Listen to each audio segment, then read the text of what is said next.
décidé d'avoir une activité libérale. S'associer. Face à l'inexistence d'apport, le fait de trouver un associé est une solution. Un associé est une personne qui, contre l'apport en nature ou en numéraire qu'il affecte à la société, reçoit en retour une part du bénéfice.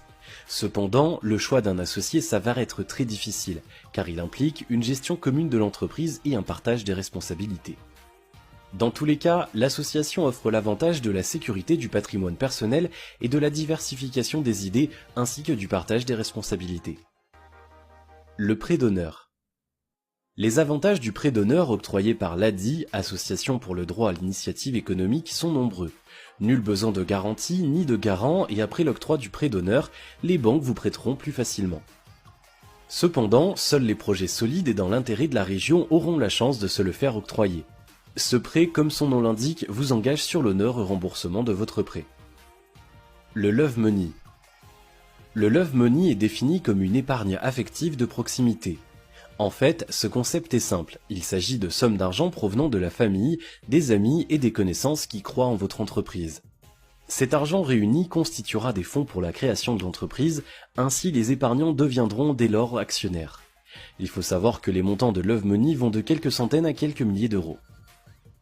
Un autre intérêt de ce concept pour l'entrepreneur est que l'apport de love money lors de la constitution du capital permettra de montrer aux autres investisseurs qu'il a déjà su convaincre ses proches quant à la crédibilité de son projet.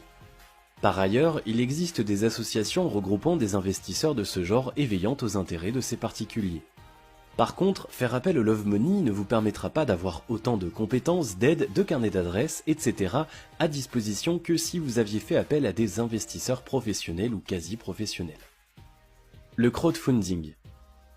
Le crowdfunding, appelé financement par la foule ou financement participatif, permet le financement d'un projet de création d'entreprise par l'utilisation d'Internet comme canal de communication entre ceux qui apportent les projets et les personnes qui désirent les financer.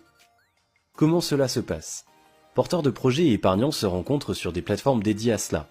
Les projets y sont présentés et les épargnants choisissent de financer celui ou ceux qui leur plaisent à hauteur de ce qu'ils souhaitent investir. Par conséquent, les fonds pour le financement du projet de création d'entreprise sont constitués grâce à un nombre important de particuliers qui injectent des petites sommes d'argent. Notons les principales plateformes dédiées à cela comme Kickstarter, WeSeed, Anaxago ou Ulule. Chaque année, des milliers de projets à travers le monde voient le jour grâce à ce mode de financement. Le premier client. Le client est la première source de financement de l'entreprise. Ainsi, il est possible de démarrer l'activité qu'une fois que le premier contrat est signé. Pour cela, soit il y a le recours à l'affacturage, soit le client paye un acompte. L'affacturage est une méthode de